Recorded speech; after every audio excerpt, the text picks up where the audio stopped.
for about 10 years now, when something crazy is going on in the world, specifically going on in the Middle East, maybe here at home, there's one person that I always turn to understand the threat, to understand the bigger picture, the things that maybe not everybody is seeing here. So joining me now is my longtime friend, former FBI agent, national security consultant, and that's actually completely underestimating everything that John Guandolo has done, by the way. If I read his bio, it would take me a half an hour. But he is the best of the best. I've been relying on his expertise for, like I said, a decade now. John, thank you so much for being here. I just want to get your take on everything, and I don't even know where to start because there's a lot, right? Let's start with the strikes. I want to know from your perspective, was President Trump, our commander-in-chief, was he correct? Was he in the right to do what he did over the weekend? Well, I would say yes, and let me explain. Iran has been at war with the United States for 4 decades. They declared war in 1979. They declared a global jihad. They took American hostages that were released, by the way, on Inauguration Day. I was there at President Reagan's inauguration when the special issues of the Washington Post went out that the hostages were freed because he promised to level a strong hand against Iran if they were not. Then we have the attacks on the U.S. Embassy in Lebanon by Iran, the Marine barracks bombing, which was an Iranian Hezbollah attack. Also in Lebanon, we have the direct support for terrorist operations by Iran that we know. These are all acts of war, to be clear. We have the direct support that Iran gave al-Qaeda prior to 9/11 with training and logistical support, as well as post 9/11 attack, giving them safe harbor in Iran. We've got the support for al-Qaeda and other Sunni fighters in Iraq and Afghanistan against the United States and allied forces. All of these are acts of war for which Iran has never paid. So any president could have done what's being done right now and been in the right because Iran has openly declared war against the United States. Now, that said, I think the same treatment should be given to other countries who have done similar acts of war against the United States, like Saudi Arabia, Qatar, Turkey, and others. But I would agree with those people who say they don't want to get entangled in long-term wars. And I understand the hesitancy because our Department of Defense and our civilian government have demonstrated over the last 20 plus years that they do not understand who the enemy is. Therefore, we have treated the war and waged war in a way that has given our enemies an out instead of vanquishing the enemies. I would say I would rather see the time, money, and effort spent at obliterating the Islamic network in the United States that is also at war with the United States as a matter of facts and evidence, and dismantle, and I'll use the word again, obliterate the Islamic network here that we know directly supported the 9/11 attacks, that directly supports attacks like the Boston Marathon bombing, the killing of 4 Marines and a Navy sailor in Chattanooga, and these other attacks we've seen right here in right near my hometown in Dallas and Garland, Texas. So while I agree that Iran's nuclear capabilities should be turned to dust as they are being, I also would like to see the same treatment for our enemies in Saudi Arabia, Qatar, and Turkey. But even more importantly, that these networks here that support the operations, including the Iranian cells that are here in the United States, the Hezbollah cells and the Iranian intelligence operations going on, but also the Saudi intelligence operations, Pakistani intelligence operations. I would love to see the entire network here that is supporting those, as well as kinetic operations that are being prepared for the domestic United States. I'd love to see those wiped out as well. Question for you on the college campuses. There's been a lot made of the Mahmoud Khalil, and now he's got his homecoming. He's right back in the streets saying the same exact thing, the river to the sea, global intifada, all this. I thought he wanted to come home to see his family. I guess not. But when you've got the administration taking on Harvard and trying to, cut off the foreign visas at Harvard and elsewhere and saying, we don't want these people that hate America in our country, I realized, point well taken, that this network is deeply embedded, but at least those steps that have been taken, that realization, it's not something we've seen prior administrations even go that far. So what can you tell us about the scenes on these college campuses and just how deeply embedded that is, and what more this administration could do to combat that within, their constitutional authority?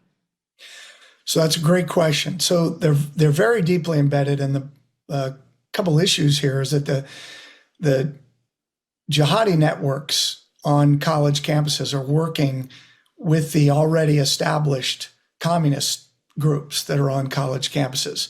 So that makes it much more difficult.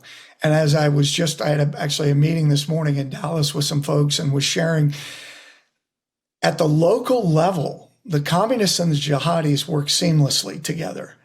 And that nowhere, maybe at the interfaith outreach level in communities, it's more so, but it's almost equally as seamless on college campuses. And so the impact is significant. And a couple points I'd like to bring up for your audience. Remember that these networks, the broader networks I just talked about, and then these you're asking about on college campuses, these are proxies for hostile foreign powers. That's why when I say this is a war, it's really important to understand these are hostile foreign powers like Iran, like China, and others using these communist and jihadi networks to wage the war.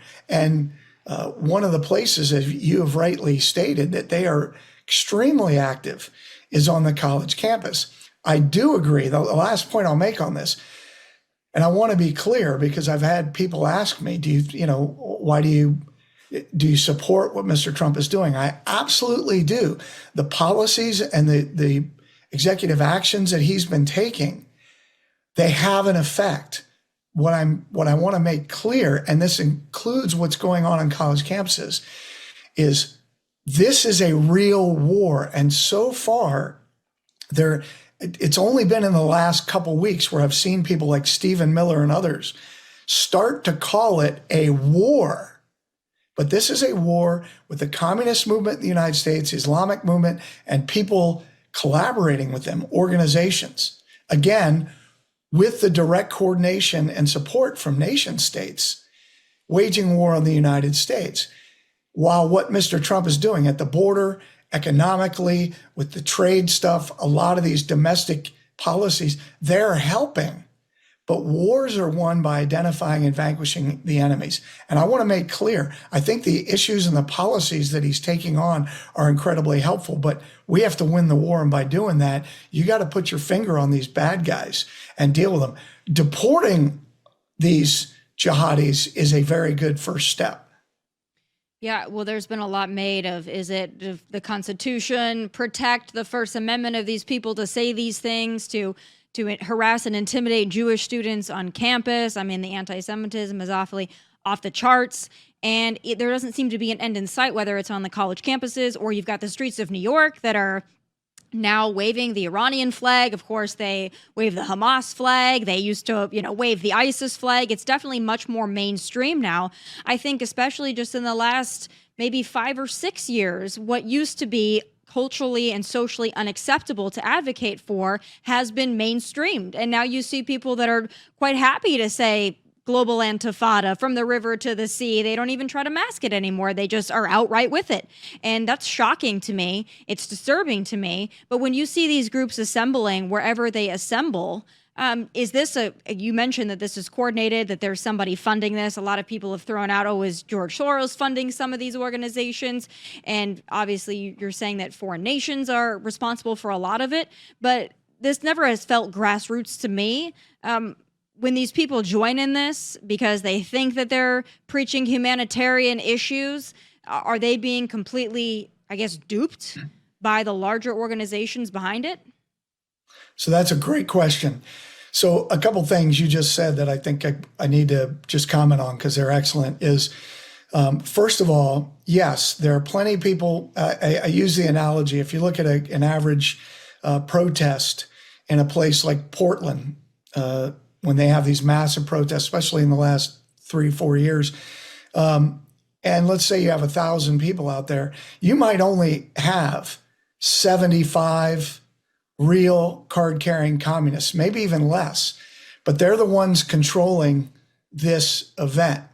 They're the ones that have printed up, 1,000 pre-printed posters and signs with usually, thank goodness, they put the name of the communist group like Rise and Resist or Socialist Workers or whoever it is on the bottom of the sign, saying thank goodness. But those signs just don't appear out of nowhere. This is all a very coordinated thing. But you might have, hundreds of people, the majority of the group that are these kinds of people you're talking about, the useful idiots. But it doesn't matter practically if it's a useful idiot throwing a brick through a window or shooting someone in the face, or it's a card-carrying communist member. They're advancing the communist movement. Same thing for the jihadi movement, the Islamic movement, and same thing when they're working together, which during these protests, almost 100% of the time they are. And so what I'm saying is if you take away the ability of these networks to operate, you steamroll these networks. So Communist Party USA, Democratic Socialist, Green Party, RevCom, Rise and Resist, Black Lives Matter, Antifa, you smash them and you smash their funding channels and you identify their leaders. And many of them could be tried for for waging war against the United States. So that's part one. Part two, to your comment about the free speech.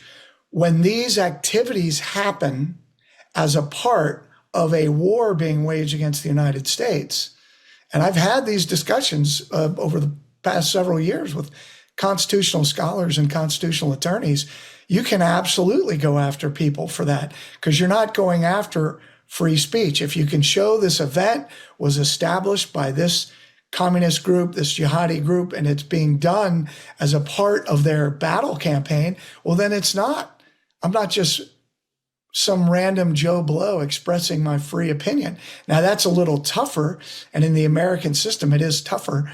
But these events are well calculated, well planned, and well coordinated. This is a real war being waged, and these people doing this are participating in sedition, in waging war against the United States, conspiracy to overthrow the government, in some cases treason, and other violations of the law that could all be prosecuted. But I think it goes back to, in order to do these things that need to be done, not just fix policies, there has to be a clear understanding and a clear presentation to the American people by someone like Mr. Trump, who could get the message across if he were knowledgeable about it, to do it, to be able to explain to the American people, this is what's actually going on. Here's what we've uncovered. It's not just, this issue or that issue. This is a very well coordinated effort. And so we as a federal government are going to defend the American people and enter into this war, which is primarily the battleground is the United States on places like college campuses. Last question for you. Secretary Rubio kind of echoed what you just said there. If somebody is a threat to the foreign policy of the United States, then they don't have a right to be here. Their visa can be revoked. They can be deported. That was the whole Mahmoud Khalil thing. Of course, that's going to continue on and endlessly because the left, for some reason, really wants him here, not to see his family, but apparently to be back out in the streets organizing and preaching global intifada once again. But your assessment of Secretary Rubio and Secretary of Defense Pete Hegseth, we know that no administration is going to be perfect. They're probably not going to have their finger on the pulse of everything. But thus far, at least compared to the first Trump administration, are you happy with what you're seeing? Are they moving in the right direction? I will say on both cases, yes. I think both are pushing and again, their job to push the agenda of the United States and the president. And the president has broad, in the United States constitutionally, broad executive powers that in a long time, many presidents have not exercised like Mr.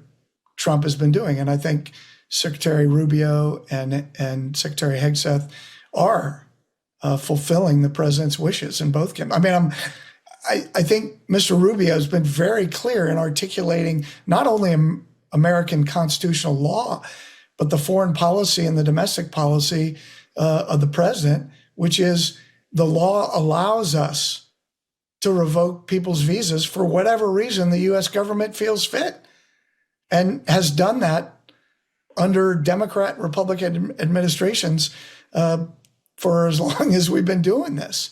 So, yeah, I think they've done a great job of articulating what we're doing, why we're doing it. But remember, as you well know, in the business you're in, the communist media in the United States is echoing and continuing to pound the drum for the terrorists and the communists.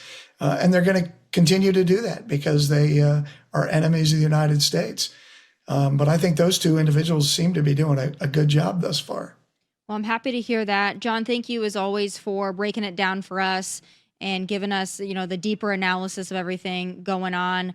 I always appreciate the conversation, and I always appreciate your insight. Thank you so much. Thanks for having me. Thanks, John.